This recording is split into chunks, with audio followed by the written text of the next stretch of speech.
और ब्रजरस का आपको हम एक सिलेबस बता दें जी।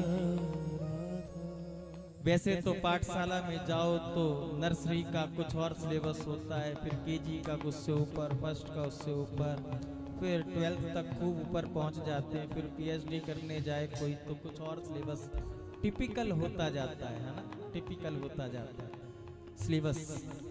लेकिन अध्यात्म जगत का सिलेबस जानना चाहते हो क्या है? हमारे ब्रजरस का भी एक सिलेबस है, गुरुजन पढ़ाते हैं और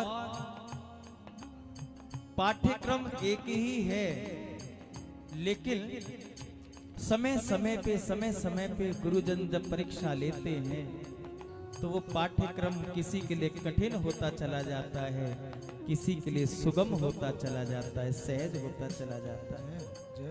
हमारे ब्रजरस का भी एक पाठ्यक्रम है।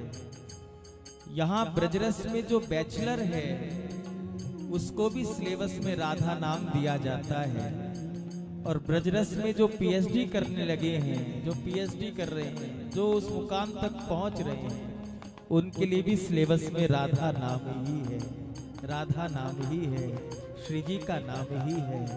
बस इतना है, जब आरंभ होता है तो किसी के कहने से आरंभ होता है, और गुरुजनों के आश्रय में, उनके अनुशासन में रहते रहते जब इस सिलेबस को हम आत्मसात करने लगते हैं, इस सिलेबस का जब हम पूरे हृदय के साथ स्वाध्याय करने लगते हैं, इसको आत्मसात करने लगते हैं, तो यही राधा नाम हम सबका जीवन बन जाता है।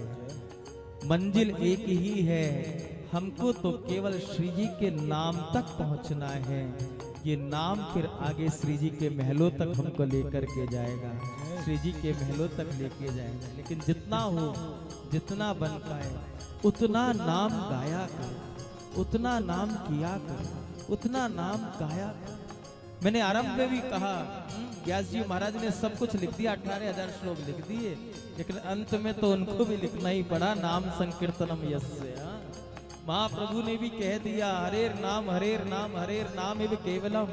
गोस्वामी तुलसीदास जी को भी कहना पड़ा, बताना पड़ा, ये सब पीएचडी किए हुए, इनको भी कहना पड़ा, भैया कलिकाल में कोई और साधन नहीं है, कलयुग केवल नाम आधारा, सुमरि सुमरि नर उतरहि पारा।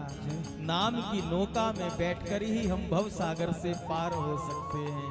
इसलिए जितना हो नए नए भावों से नाम के आनंद लेना सीख जाओ, नाम में गोता लगाना सीख जाओ, नाम में अवगाहन करना सीख जाओ। पुकारिए ना एक बार दोनों हाथ उठाकर।